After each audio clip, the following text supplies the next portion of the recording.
It's time for Ask Mike Mondays. Mike answers one listener's question every week. Here's Michael Becker and Paul Peebles. Welcome to Ask Mike Mondays. I'm your host, Paul Peebles, National Underwriter for Old Capital. And sitting in with me today is His Honor himself, the Mayor of Beckerville. Mr. Mayor, Michael Becker. Hey, Paul.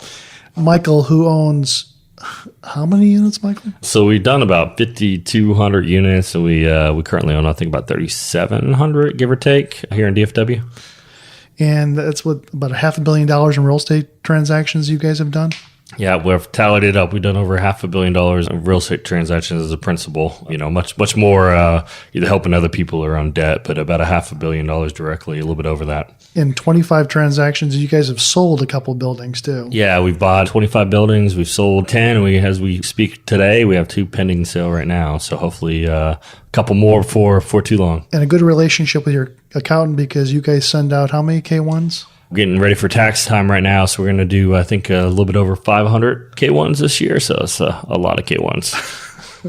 That is definitely a lot of K1s, but a good person to know, Michael Becker. So, Michael, and again, we use this as for people to ask questions that Michael can answer using his experience as a former. I guess you're always a banker. Yeah, like a Marine. You're always it's offensive to the Marine, so former banker, let's call me that. And not only does he own apartments, but again, he was a former banker. And so we want to make sure that you get your questions answered. So make sure you go onto the Old Capital Podcast website. If there's a question that you have, make sure you send us an email on that, and we'll make sure we get that question read online here.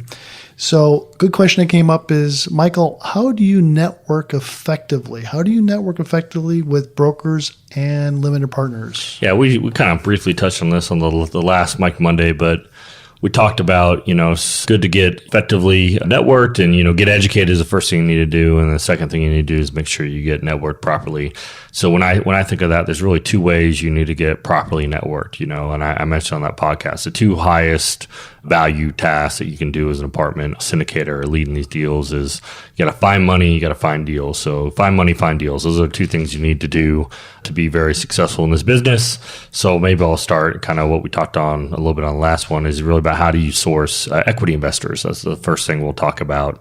I'm kind of the chicken and the egg with the deal or the money, but we'll go with the chicken is finding the money. So you need to go join, we talked about joining effective mentoring programs that have like ecosystems that have other people that are interested in investing in passive real estate. So that's a really good source of capital. You can go to these places. People believe in real estate. They have some base level education. So it's not like you're starting from zero. I mean, a lot of people kind of do the friends and family route. Well, that works. That's, that is a good source of money. It's a little less effective in my estimation because, as our friend Robert Helms, a real estate guy, says, is when you're raising money from your friends and family, they've seen you drunk in your underwear before, right? So you're going to have to overcome the perception if you've known these people a long time and, you've done whatever silly thing in the past and, you got that to deal with a little bit. Where if you meet someone at like a meetup group or one of these education programs, they only know the professional persona that you're portraying. So that's a good place. But friends and family is another good source. In all seriousness, having people that trust you, like you, know you, they'd be a little bit more inclined to potentially give you some money. You just certainly have to spend a little bit of time educating them on why real estate, why apartments, why this deal. So you have to kind of overcome those things there. So just make sure you have a plan of going through that. Another good thing to do, in my opinion, is if you could become, some sort of a thought leader in the subject area. So if you, write a blog or, we have this podcast is very helpful for us that we're, out there talking about apartments and people get to listen to us and hear us talk about it. So you can make your own judgment if you think that we are credible and have, some value you can deliver as a, apartment mortgage broker company or an apartment investor. This is a good platform for us to be able to deliver content, and then you kind of make up your own mind if you think that we're, credible or not. So if you can do that in your own world, and a lot of people use Bigger Pockets, so starting a blog on Bigger Pockets or something like that, and then people might come reach and seek you out. That's a little bit more passive, so it's not like as likely to bring in people, but joining networking groups, going to meetups, friends and family, and then kind of being like a thought leader on some sort of online platform like Bigger Pockets or a blog or something along those lines. Those are really good ways to start sourcing equity. And then once you start getting equity investors, one of the best things to do is just ask ask for referrals. So if you do well by somebody, you would deliver money. People like to brag about their investments and how much money they made in the deals, and they like to refer their friends. So we've got a lot of investors that way as well. And kind of switching gears, and it's great that you have money, but in this world that we sit in today, there's so much money in the system sloshing around. Everyone's got money. The scarcity, the harder thing to do is to find a deal. I mean, we've referenced this before, but the brokers control the majority of these deals. So you need to make sure that you get effectively networked with the brokers. So one of the things that would have been a great thing for you to do would be, say, for example, to go to the Old Capital Conference. So we had in October. So there we had, probably the top, what do you say, Paul, maybe 8 or 10 of the top listing agents in the entire city were at our conference, right? Correct. Yeah. So you listen to the panel. We had, I think, 5 or 6 of them on the panel that I hosted. And those guys, them and their firms, they represent, 80% of the B and C transactions in DFW. So if you just would have bought a couple $100 ticket, go to a conference, you can meet all those guys. So that's a really efficient way of going out and meeting them. So that's one way. Paul and I attended the Marcus & Millichap, had one a few weeks back here locally. Paul and I both attended, and all the Marcus & Millichap brokers were there. So going to events like that, that's a good way. Spend a couple $100, go buy a ticket, go find the broker, and go introduce yourself to them. And you were on stage in that deal, right? Yeah. So you just, that's a way that I can brand myself as a thought leader from that perspective as well. So once you start doing deals, these brokers will ask you to speak at conferences, and then you're in front of a whole room of, hundreds of people talking about how you get these deals done, or whatever your subject is on stage. So those are good things to go to, conferences and events. And, I go to several of them a year, many conferences and seminars a year I go to. And it's not like I need to learn how to do apartments, but I do it primarily for networking and branding. And you just never know who you're going to meet at one of these events and conferences. It could be that critical relationship that can either get you a deal or source some equity for you. Those are definitely things to make sure you go to meet the brokers. And once you meet the brokers, make sure you also get on all their lists. So find out who all the brokers in town are. Make sure you sign up for their mailing list, and you get all their offerings when they come out. Another effective thing to do is just go simply schedule a tour. So, they have a listing out. You just go schedule a tour, and then voila, the broker shows up at an apartment, and then you get 20 to 30 minutes of uninterrupted time with the broker. And then you can start asking questions. The key there is to make sure that you come across as credible. You tell your story, tell them, where your equity's coming from, where's your debt coming from. And then, then make sure that you have enough base level education that you can speak intelligently about the deal, be able to analyze the deal, and then follow up after the tour with some feedback to the broker. Just don't go tour and then never follow up. That's annoying to the brokers. They want to make sure that they take the time to put this package together and tour you on the deal. At minimum, you should follow up with some basic level feedback that I'm interested, but not at your price, or this deal doesn't work for X, Y, and Z reason. So make sure you get good quality feedback. And the more you're in front of these brokers, the more they're going to be likely to provide you with an opportunity to buy a deal, either push it your way on a marketed deal, or potentially even give you that elusive off-market deal. So those are some basic level things that this is how you get networked with these guys. And then I think finally, one of the things that is most critical is when you're also meeting with the brokers, that you give them, one of their main jobs is to basically assess your credibility. So make sure you have all the right reference points when we're with the broker. So you make sure you're talking about the management company you're going to hire, or the mortgage broker that you're going to use, and that, that say Old Capital's pre-qualified you for a loan up to X amount of dollars, and, talking through things like that. Those are things that are critical when the broker's trying to assess the credibility of you versus another group.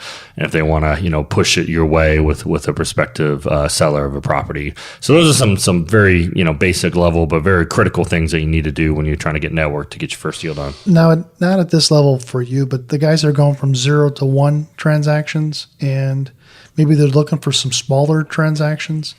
Would you also talk with some residential realtors? Would you take a look at the MLS to figure out if maybe there's a smaller property that maybe in this town that they don't have a broker that does 50 to 100 units, but maybe that it's listed by a residential realtor? Would you take a look at that too? Yeah, but that happens, right? So when you're doing your first deal, I think you should do everything.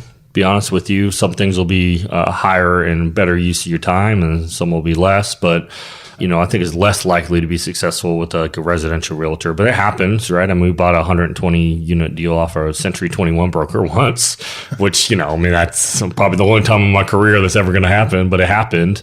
So you never know where someone's going to find it. And, and I'm probably skewed a little bit by living in a major metropolitan area and having, 750,000 apartment units in DFW and 7.4 million people. So if you live in a small town, you might not have the same infrastructure in your town that we have in a major city like Dallas or Atlanta or Phoenix or Los Angeles, wherever, some of the more major cities. So yeah, I think that's not a bad idea, Paul. Especially, I think there'll be a potential of having some crossover on the 20 unit deal or the 30 unit deal with a smaller residential type broker. That's right. So if someone wanted to get to know you a little bit better, Mike, and a little bit more about what you do when you invest in apartments, what's the best way for them to get in contact with you? Really, the easiest way is just go to a company's website, which is www.spiadvisory.com. It's SPI like spy advisory.com. Just go there. There's a contact us form, and I'm always happy to talk to people, set up a 10 or 15 minute telephone call with somebody that we've bet off the podcast. So that's the easiest way, Paul, to reach out to us. All right. And then again, if you do like the podcast, we pound the table, but we do very much appreciate if you can go back into iTunes or Stitcher and leave us a 5-star rating and tell us a little bit about why you like the podcast. That's kind of our lifeblood to expand, just like a spider web of the podcast, to other apartment investors / nerds, right, Mike? Yeah, all the apartment nerds out there, we definitely appreciate a nice rating and review, and we certainly always appreciate referrals. So if you guys find value out of this, tell another friend that's interested in apartment investing, or even put it on Facebook or LinkedIn, some social media sites, sharing an episode that you find value with. We definitely would appreciate that. As Mike is the former banker, he also helped create the 15-page white paper report on financing. So I think that if you're thinking about trying to get into apartment transactions, you bring in the 20 or 25%, we bring in the 75 to 80%. We're your new best friend, but understand a little bit about how these deals get structured. And so that 15-page white paper report on the Old Capital podcast, you got to download that. You definitely want to get that. And then Mike also helped write the due diligence report? Yeah, so go to the oldcapitalpodcast.com. So that's www.oldcapitalpodcast.com. There you can find the multifamily financing 101 white paper, as well as I put together the sample due diligence checklist. So that's essentially the due diligence request list that we attach with our LOIs and our contracts. So when we're looking to buy a deal, that's the information that we want to have so we can go verify all the assumptions that we made when we're actually buying the multi-million-dollar transaction. And the white paper report just got updated for 2018, so a lot of the information is the same, but some of it has changed. So we'll highlight some of the changes that Fannie Mae or Freddie Mac or even the banks have done. So don't forget to do that. And again, anything else, Michael? That's it. We definitely appreciate everyone listening to the podcast, and thanks so much. I'm Michael Becker. That was Paul Peoples, and we'll sign off. Have a great day.